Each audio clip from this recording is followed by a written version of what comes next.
오늘 말씀의 제목은 기도로 문을 열라. 한번 읽어보겠습니다. 같이 시작. 기도로 문을 열라. 오늘은 사도행전 12장 1절에서 12절까지 보겠습니다. 그때 헤로드 왕이 손을 들어 교회 중에서 몇 사람을 해하려 하여 요한의 형제 야고보를 칼로 죽이니 유대인들이 이 일을 기뻐하는 것을 보고 베드로도 잡으려 할세 때는 무교절 기간이라.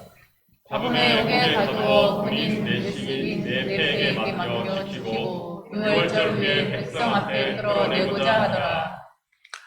이에 베드로는 옥에 갇혔고 교회는 그를 위하여 간절히 하나님께 기도하더라.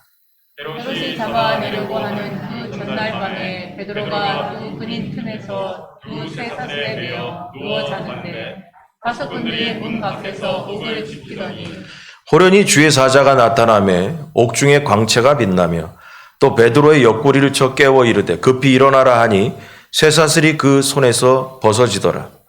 천사가 이르되 띠를 띠고 신을 신으라 하거늘 베드로가 그대로 하니 천사가 또 이르되 겉옷을 입고 따라오라 하는데 베드로가 나와서 따라갈새 천사가 하는 것이 생시인 줄 알지 못하고 환상을 보는가 하니라.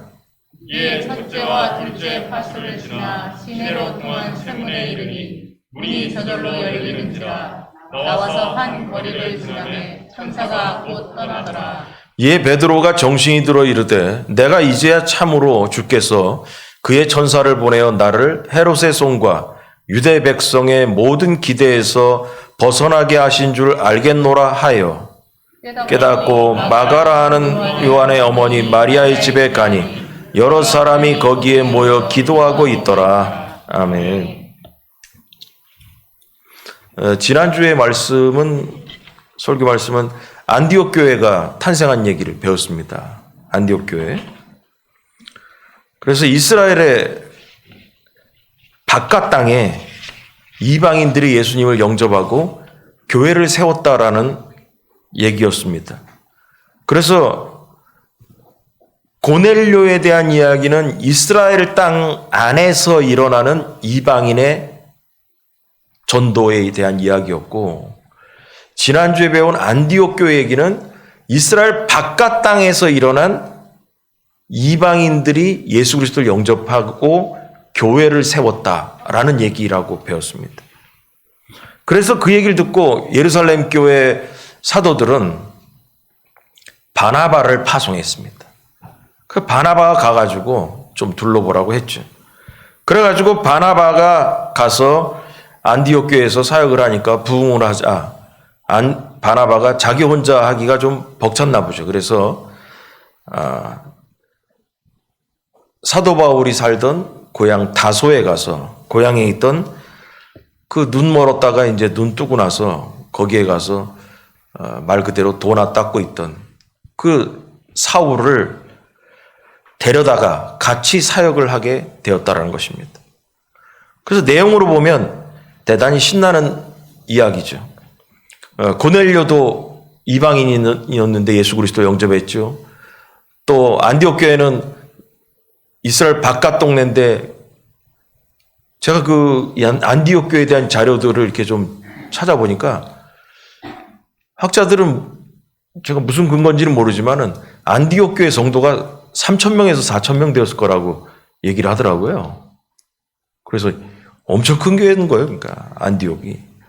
그래서 복음이 이방인들에게 전해지기 시작을 했던 계기가 됐던, 그러니까 얼마나 이스라엘에서 예루살렘에서 교회에서 사도들이 들으니까 신나는 얘기겠어요. 그래가지고 이제 고넬료에게 전해지던 복음이 이제는 이스라엘 바깥에 있는 안디옥에 있어서 이방인들에게 본격적으로 전해지기 시작을 했다는 거예요. 그 신나는 얘기였습니다. 그런데 요새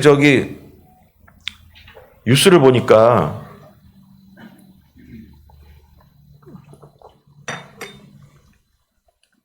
터키가 아까 우리 휴정 집사님 얘기할 때 튀르키아라고 그러지만 옛날에 우리 터키라고 불렀다가 요새 튀르키아라고 그 사람들이 불러달라고 했다고 해가지고 튀르키아라고 이제 부르는데,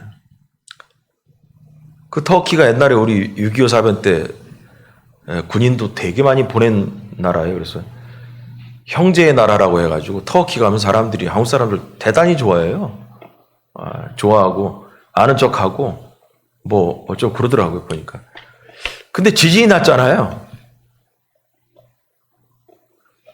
여러분 지진이 났는데 우리나라 소방대원도 110명인가 갔다가 뉴스에 나왔잖아요. 하타이라는 곳에 우리나라 소방대원들이 갔는데 그 하타이가 바로 안디옥이에요. 하도 뉴스에 지도에 이렇게 안디옥 비스무리한 데가 나와가지고 저 하타이가 좀 뭐냐 안디옥 비슷한 데 붙어 있는데 그걸 찾아보니까 안디옥을 2000년 전에는 안디옥이라고 부르다가 지금은 하타이라고 부른다는 거예요. 그래가지고 안디옥 교회가 있던 그 도시가 지금 지진이 난 거예요. 그래가지고 그 자료를 조금 그래서 이 안디옥에 대한 자료를 좀 더 보니까 로마 시대 때 그때 터키도 로마도 이렇게 정복했던 로마 시대 때 보니까 이 안디옥이 로마 시대 때 세 번째 큰 도시였다고 그러더라고요. 그래서 인구가 40~50만 명이 사는 상주보다도 4~5배 더 큰 도시였다라는 거죠. 그러니까 거기에서 3~4천 명이 되는 교회가 등장하는 거죠. 인구가 되니까. 그렇게 해가지고 지금 그래서 그 희한한 데잖아요. 안디옥이 지금 지진 때에 걸려가지고 거기가 지금 그렇게 돼 있습니다. 지금은 안디옥 교회도 없습니다. 흔적만 남아 있고 기독교도 사라진 도시죠. 터키는 이슬람의 나라가 돼서 기독교 인구가 거의 없습니다. 그래서 우리 교단도 터키에 선교사를 보내지만 저 뒤에 지도 같은 데 보면은 이름을 안 밝힙니다. 그냥 이름을 기억 니은 디귿으로 이렇게 해서 선교사를 파송하고 있고 그러죠. 비밀리에 가서 하죠. 이슬람에서 복음 전하다 걸리면 추방당하기 때문에 비밀리에. 그래서 이슬람 국가 뭐 사우디 같은 데는 전도하기는 더 어렵고요. 그 터키 같은 데는 조금 개방돼 가지고 전도를 하고 어쩌고 그러는데 비밀리 하기 때문에 전도의 성과는 별로 없어요. 터키 자료를 보면. 아무튼 지금 그 터키가 그렇게 사도 바울이 그렇게 열심히 다녔던 터키가 기독교는 사라지고 이슬람의 나라가 되었습니다. 어쨌든 이 본문을 통해서 보면 이 안디옥이라는 신나는 부흥의 이야기가 안디옥 교회에 대한 이야기가 나오다가 지난주까지 그 안디옥 교회 신나게 나왔어요. 근데 갑자기 12장에서 핍박을 당해서 베드로가 감옥에 갇혔다는 얘기가 나오기 시작합니다. 그래서 이걸 보면서 우리에게 적용점은 뭐냐? 여러분 믿음의 사람들도 환난을 당하면 당황하고 혼란에 빠집니다. 무엇을 해야 할지 몰라서 허둥지둥하게 되죠. 초대교회는 이때 헤롯의 핍박이라는 최대 위기를 맞았습니다. 하지만 끄트머리에 보니까 마가의 다락방에서 성도들이 환난 속에 기도했다라는 거예요. 기도했더니 상황이 바뀌었다라는 거죠. 그래서 오늘 기도할 때 임하는 하나님의 구원의 능력에 대해서 한번 오늘 본문을 통해서 얘기해 보겠습니다. 1번 복음은 핍박을 받습니다. 다 같이 시작. 복음은 핍박을 받습니다.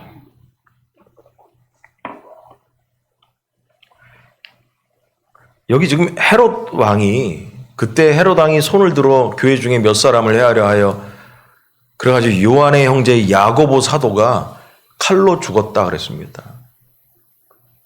칼로 죽였다는 것은 뭐냐면 어려운 말로 그냥 참수했다. 목을 잘라 죽였다라는 얘기예요. 그래서 야고보가 목 잘려 죽었습니다. 근데 여기 헤롯 왕이 나오잖아요. 성경에 보면 그냥 헤롯이란 이름으로는 여러 번 나오는데 사람들이 좀 달라요. 그러니까 시간 관계상 자세히 얘기는 안 하고 예수님이 탄생했을 때 어린아이를 죽여란 그 헤롯 있잖아요. 그 헤롯하고 여기 나와 있는 베드로를 감옥에 잡아놓고 야고보를 죽인 헤롯은 달라요.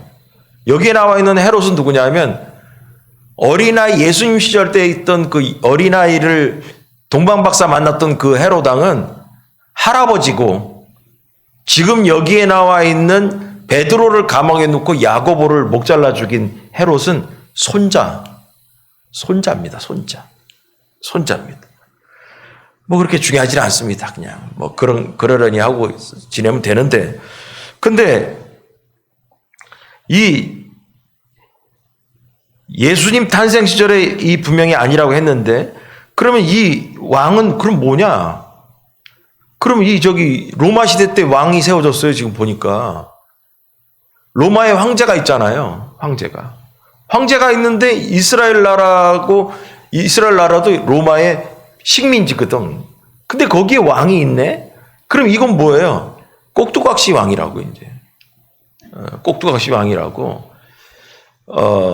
로마 황제의 지시를 받는 왕이죠. 뭐, 어려운 단어로 분봉왕이라고 이렇게 얘기합니다. 실질적인 힘은 없고, 로마 황제가 하라는 대로 순종해야 되는 로마 황제에게 잘 보이려고 하는 왕이죠. 이 사람들이 그냥 로마 황제가 다스리기 못하니까 그냥 그 이스라엘 사람 중에서 하나 세워가지고 야 거기 네가 다스려 이렇게 해놓은 거죠. 그 집안에다가. 그러고 나서 거기에 실질적인 힘은 누가요? 빌라도 총독 같은 사람을 로마인을 세워놓는 거죠. 총독을 세워놓는 거죠. 그래서 왕은 껍데기만 왕이지 그렇게 큰 권세는 없었던 그런 상황입니다. 근데 그러다 보니까 이 헤롯 왕은 무슨 생각을 했겠어요? 로마에게 잘 보여야 왕 노릇을 오래 해먹겠죠. 그렇지 않아요? 좀 삐딱하고 마음에 안 들면 로마 황제가 야 너 왕 그만해라. 내려오라면 내려와야 되는데요. 그래서 이 사람이 뭔 일을 하게 됐냐면 기독교도들을 잡아 죽이는 것, 핍박하는 것에 아주 목적을 두고 왕 노릇을 했습니다. 목적을 두고. 그렇게 함으로써 뭐냐면 이스라엘의 지도자인 바리새인과 제사장들에게 인기도 없고 또 다른 종교가 예수 그리스도라는 그 구세주라는 그 왕으로 섬기고 있는 기독교도들을 핍박함으로써 황제만 바라보게 만드는 그렇게 정치를 하기 시작했던 겁니다. 그래서 백성들한테는 지지를 받고 로마에게는 사랑을 받으려고 그래서 헤롯 왕은 초대교회를 핍박하기로 작정을 한 겁니다. 거기에 예루살렘에 있는 사도들이 걸려들었습니다. 그래서 먼저 요한의 형제 야고보가 참수를 당하고 두 번째로 베드로를 잡아서 죽이면 여기 보면 무교절 기간에 무교절이 끝나고 난 다음에 명절이 끝난 다음에 죽이려고 해서 사람들 앞에서. 그럼 이 왜 이랬을까? 그래서 이 신약 이 부분을 설명한 학자들의 얘기를 보면 이런 거예요. 사도들 중에서 제일 큰 형님이 베드로잖아요. 대장이. 그 베드로를 죽이면 기독교가 아주 그냥 힘이 나약해질 줄 알았어요. 그 사람들이 얼마나 베드로가 죽으면 이 따르던 이 성도들이 얼마나 겁이 나고 위축이 되겠어요. 그래서 헤롯 왕은 생각한 게 뭐냐면 야고보 하나 죽여가지고 되는 게 아니고 베드로 이 대장을 이걸 죽이는 게 낫겠다. 그래서 베드로를 잡아다가 명절 끝나는 날 사람들 앞에서 딱 죽여서 멋지게 사람들 모이게 한 다음에 광고해서 죽이려고 작정을 했었습니다. 그래서 감옥에 가다 놓은 거예요. 그래서 헤롯은 결과적으로 뭐냐면 진리를 쫓아 움직이는 사람이 아니라 그에게 하나님 말씀이고 예수 그리스도고 다 필요 없어요. 오로지 뭐냐 하면 헤롯은 정치적 이익을 위해서 사는 사람이야. 사도 야고보를 죽인 이유도 유대인의 마음을 얻기 위해서 한 것이고, 또 베드로를 죽이려는 것도 뭐냐면 유대인에게 인기를 얻기 위해서 그런 겁니다.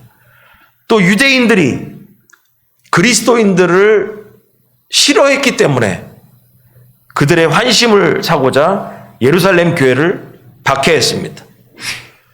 그래서 하나님의 말씀보다는 인기를 위해서 인본주의적인 생각에 대중의 인기를 쫓아서 정치를 하며 살았던 것이죠. 자, 이걸 통해서 뭘 알 수 있냐면, 여러분, 세상은 헤롯을 통해서 얘기하는 바는 이거. 세상은 복음에 대해서, 복음의 가치에 대해서 관심이 없습니다.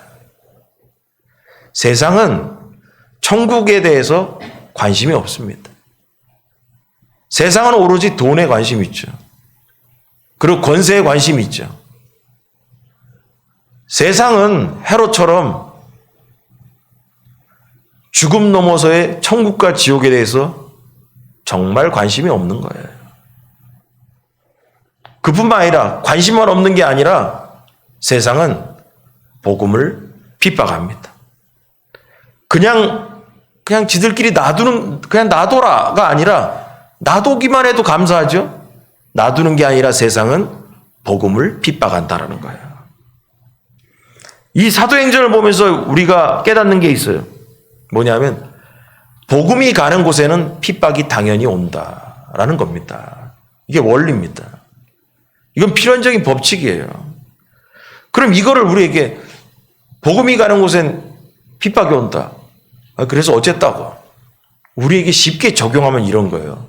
뭐냐면요. 우리가 복음적으로 살려고 할 때 핍박이 옵니다. 우리가 복음을 전하려고 할 때 핍박이 옵니다. 이게 쉽게 설명한 거예요. 사도행전에 복음이 온 세상으로 나갈 때 핍박이 오는 것처럼 2000년이 지난 우리에게 이걸 적용하면 복음적으로 우리가 이 세상을 살아가려고 할 때 세상은 우리를 핍박합니다.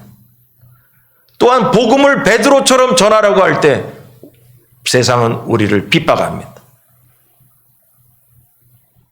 교회와 개인의 삶에 핍박의 상황이 다가온다는 것입니다.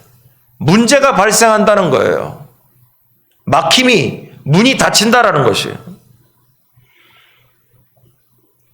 여러분, 이 사도행전 처음부터 한 걸 한번 기억해보면 이래요. 마가의 다락방에서 성령 충만했어요. 그 다음에 성도들이, 초기 교회 성도들이 성령 받고 나서 자기의 재산들을 팔아서 교회에 헌납하면서 말씀이 왕성해질 때 스데반 집사가 돌에 맞아 죽어버려요.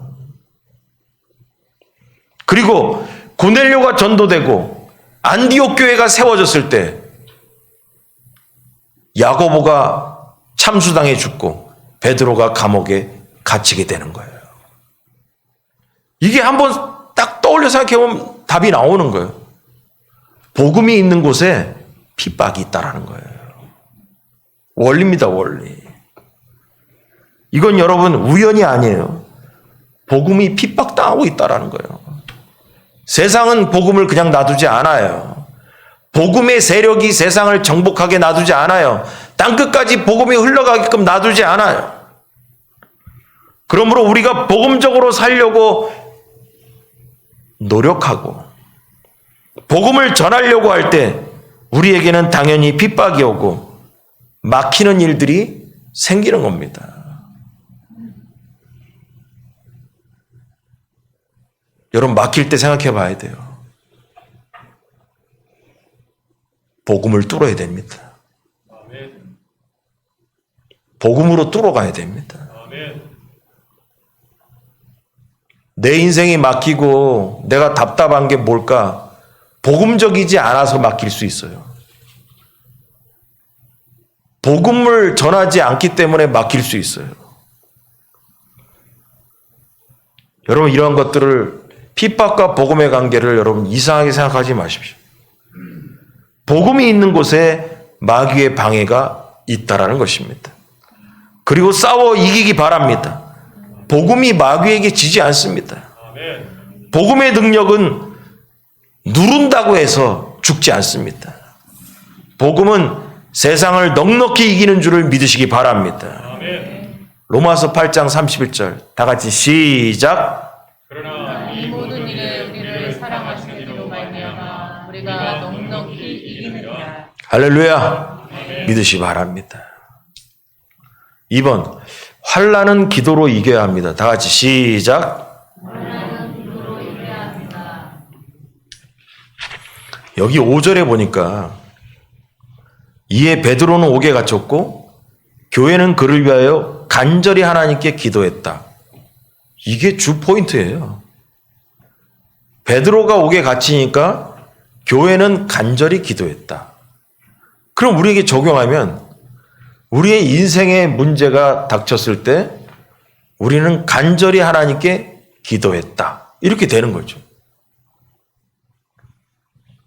여러분, 이 헤롯은 유대인들이 이 야고보 죽이니까 너무 좋으니까, 너무 좋아하니까 요번 명절 무교절 때 요거 한번 또 베드로 잡아서 죽이면 인기가 얼마나 또 올라가겠냐 해가지고 베드로도 딱 체포했습니다.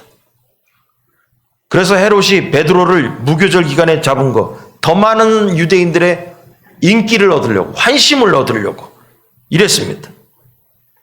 초대교회는 그래서 야고보도 잃게 되었고 베드로도 요 사건으로 죽을 뻔했습니다. 그때 위기 속에 교회가 한 일은 뭐냐? 넋놓고 있던 게 아니라 기도했습니다. 기도밖에 없었습니다. 예루살렘 교회는 현재의 위기와 베드로의 석방을 두고 간절히 기도했다고 나왔습니다. 자, 그래가지고 결국은 나오게 됐는데요. 이걸 통해서 우리가 우리 인생에 적용하자면 이렇습니다. 고난 중에 성도가 해야 할 일은 뭐냐? 하나님께 간절히 기도하는 것뿐이다라는 것입니다. 맨날 들은 얘기예요. 문제 생기면 기도해야 된다라는 거. 여러분, 베드로가 쇠사슬에서 풀려나는 것이 불가능합니다. 그러나 하나님께서는 불가능이 없어요. 기도는 불가능을 뛰어넘습니다. 하나님은 천사를 보내서 베드로가 묶인 쇠사슬을 풀었습니다.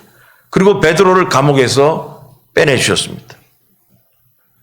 이 말씀을 들으면서 여러분들 그 생각하세요. 혹시 나는 지금 불가능한 환경에 문제에 빠져 있지는 않은가? 내 인생의 문제에서 내 힘으로 해결할 수 없는 문제를 만나고 있지 않은가? 내 능력 밖의 일을 내가 지금 만나고 있지 않은가? 아무리 생각을 해도 빠져나갈 구멍이 없는 곳에 있지 않은가? 생각해 보십시오. 여러분, 기도하시기 바랍니다. 하나님께서 길을 내십니다. 하나님은 어떠한 환경에서도 구원하시는 전능한 분이에요. 기도하는 자를 통해서 하나님의 기적이 일어납니다. 오늘 본문을 보면 또 잘 읽으면 있잖아요. 누가가 얘기하고 싶은 바가 또 하나가 있어요. 요 9절부터 보면은. 누가가 얘기하고 싶은 게 뭐냐 하면은,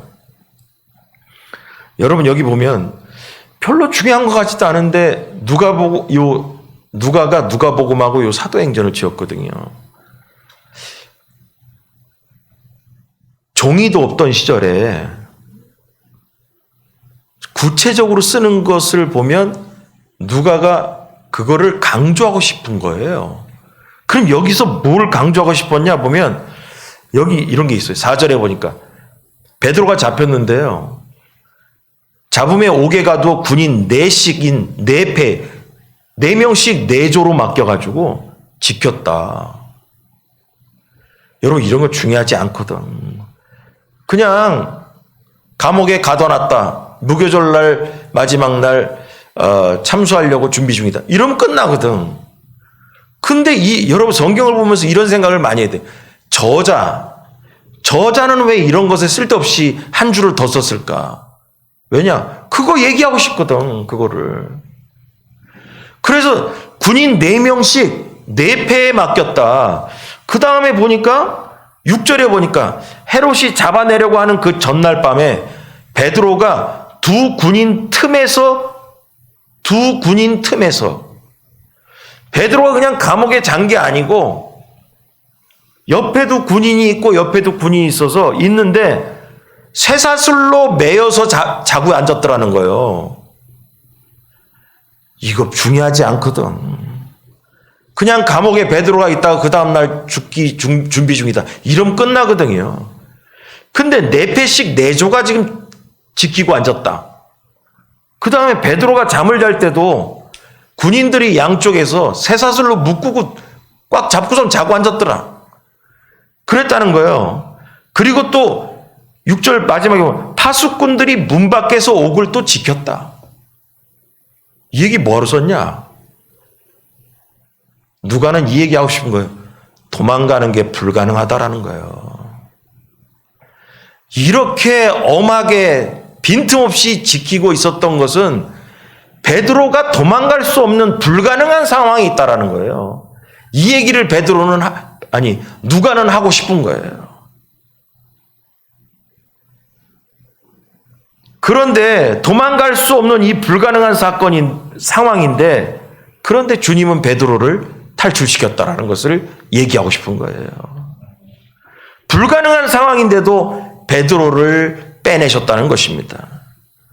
여러분, 그래서 이 부분을 갖고 얘기하는 거예요. 우리에게 일어난 불가능한 사건도 하나님은 해결하실 수 있다는 거예요. 아멘. 내가 하는 게 아니라 주님이 하시기 때문입니다. 아멘. 나는 문을 열 수가 없어요. 나는 인생의 문제를 해결할 수 없어요. 창조주 대신 예수 그리스도께서 하실 수 있습니다. 아멘. 그래서 그 감옥의 파수꾼들은 다 잠을 잤는지 어쨌는지 베드로만 빼냈다는 것입니다. 여러분, 성경 구절 한번 보면서 끝내겠습니다. 여기 보면서. 자, 마가복음에 있는 건데요. 다 같이 세 구절 읽겠습니다. 시작. 예수께서 이르시되 할 수 있거든이 무슨 말이냐. 믿는 자에게는 능하지 못할 일이 없느니라 하시니. 집에 들어가시되 제자들이 조용히 묻자오되 우리는 어찌하여 능히 그 귀신을 쫓아내지 못하였나이까. 이르시되 기도 외에 다른 것으로는 이런 종류가 나갈 수 없느니라 하시니라. 할렐루야. 아멘. 믿으시기 바랍니다. 아멘. 멀거니 놀고 먹고 있는데 하나님께서 도우러 오셨다라고 성경은 얘기하지 않고요. 기도할 때 역사하신다고 나와 있어요. 아멘. 그래서 우리가 그냥 거저 무슨 결과를 얻게 하시지 않아요. 뭘 하나님께 인생 살면서 궁금한 게 있어도 있잖아요. 기도로 물어볼 때 응답하시고 알려주시지 가만히 있는데 그냥 알려주거나 하지 않으셔요. 무슨 문제를 해결할 때도 가만히 놀고 있는데 해결되지 않아요.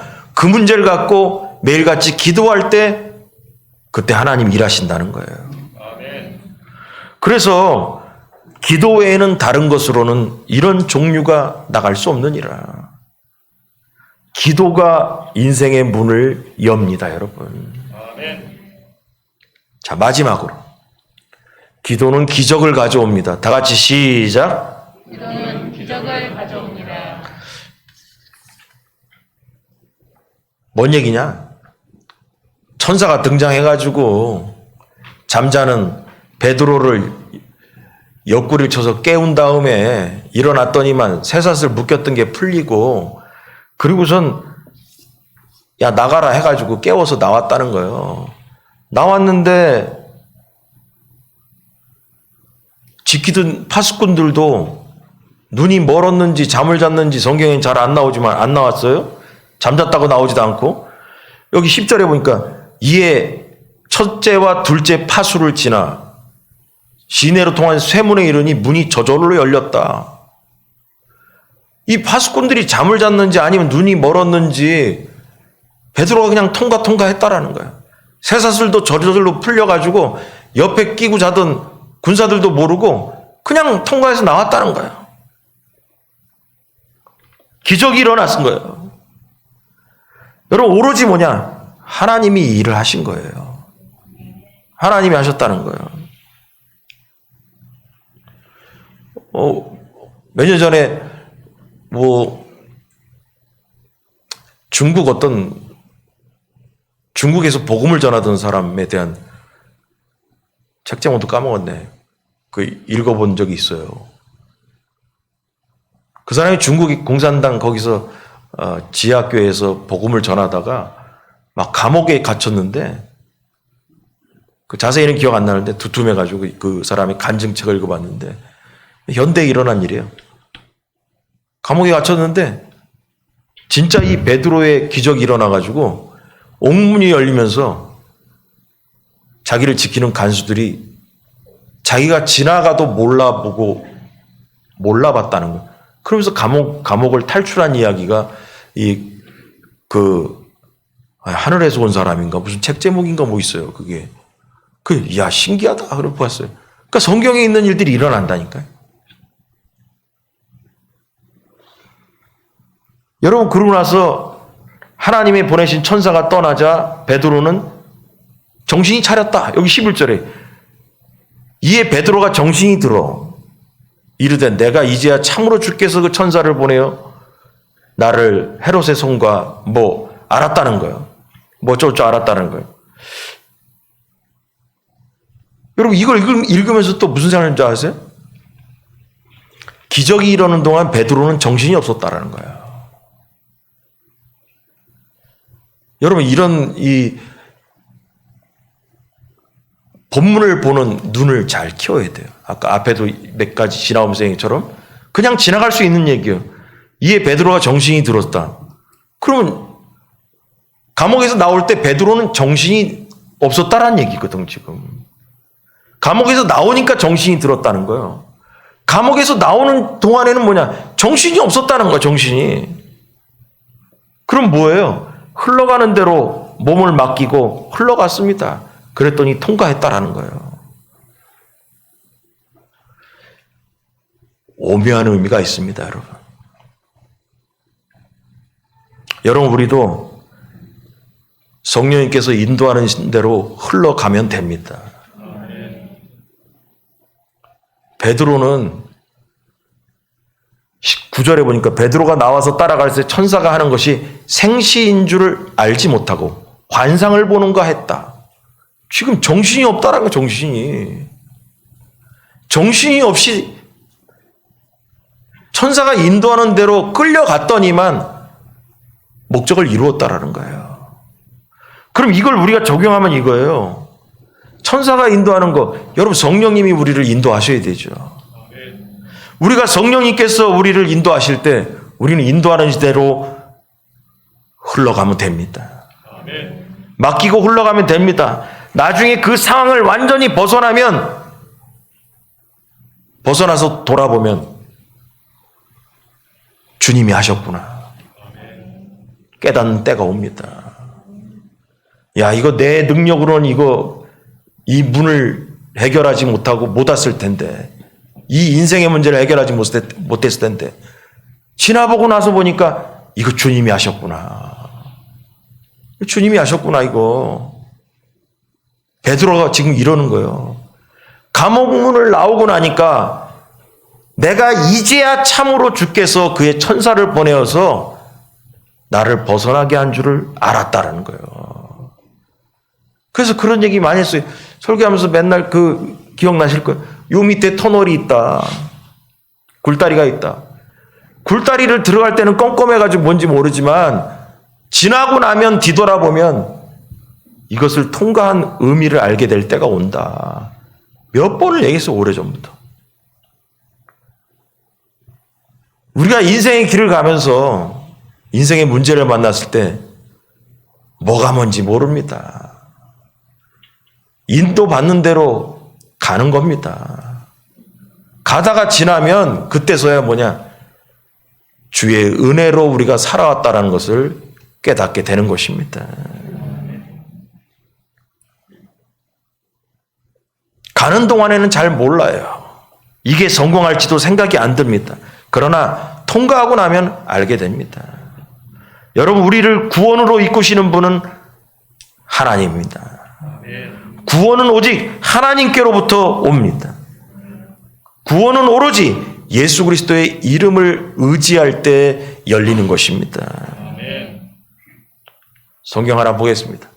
사도행전 2장 4장 누구든지 다 같이 시작. 누구든지 주의 이름을 부르는 자는 구원을 받으리라 하였느니라. 다른 이로서는 구원을 받을 수 없나니 천하 사람 중에 구원을 받을 만한 다른 이름을 우리에게 주신 일이 없으리라 하였다. 아멘. 예수님만이 우리의 구원자가 되십니다. 여러분, 이 예수님의 구원은 있잖아요. 영적 구원만 얘기하지 않아요. 영적 구원이 뭐예요? 천국만 가게 하는 구원을 얘기하지 않는다라는 거예요.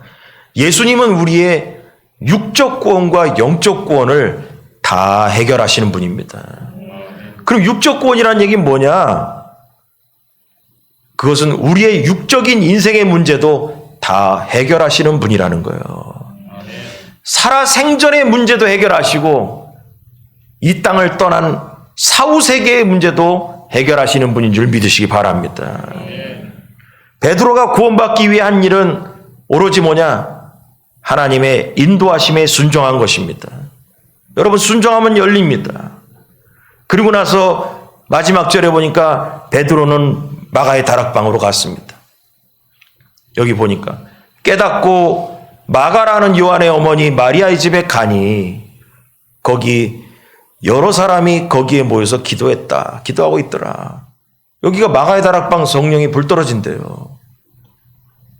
여기를 갔어요. 참 베드로도 딴 데 안 가고 여기 성령 떨어진 그 마가의 다락방을 가게 되는 거예요. 여러분, 여기서 주목할 점이 또 하나 있어요. 이거 읽으면서 또 이제 눈을 떠야 돼요. 뭐냐 하면 끝까지 기도해야 됩니다. 여러분, 마가의 다락방에 있는 성도들은 베드로가 나올 때까지 기도하고 앉았습니다. 1시간 기도하고 하루 기도하고 그만둔 게 아니라 잡혀서 나올 때까지 마가의 다락방에서 기도하고 있다는 것입니다. 끝까지 기도해야 된다는 것입니다. 다시 말해서 응답이 올 때까지 기도해야 됩니다. 마가의 다락방 기도는 한 번 하고 쉬지 않았습니다. 베드로가 나올 때까지 기도했습니다. 이들이 기도 한 번 하고 그만둔 것이 아니에요. 응답될 때까지 기도했다라는 것입니다. 여러분, 끝까지 기도하십시오. 응답될 때까지 기도하시기 바랍니다. 그래서 기도는 하나님의 기적을 가져오는 것입니다. 기도에는 반드시 자기 이익을 위해서 기도하지 않는 이상 반드시 응답이 있습니다. 포기하지 말고 낙담하지 말고 응답을 기다리며 기도하시기 바랍니다. 때가 되면 하나님은 기도에 응답을 주시는 분임을 믿으시기 바랍니다. 이 야고보의 참수와 또 베드로의 감옥의 투옥은 예루살렘 교회에 닥친 최대의 시련이었습니다. 헤롯은 아예 예루살렘의 초대교회의 지도부를 완전히 무너뜨려서 교회를 붕괴시키려고 작전을 짰습니다. 이 최대의 위기 앞에 교회는 뭐 했냐? 기도로 문제를 해결했다라는 거예요. 교회는 위기 속에 간절히 하나님의 도우심을 바랬습니다. 마찬가지로 우리도 교회는 기도해야 되고 여러분의 가문도 기도하는 가문이 되기를 바랍니다. 기도하는 교회와 성도에게 하나님은 베드로와 같은 응답으로 구원하심을 여러분 믿으시기 바랍니다. 그렇게 해서 여러분 기도하는 자는 기적을 맛보게 되어 있습니다. 할렐루야. 기도하겠습니다.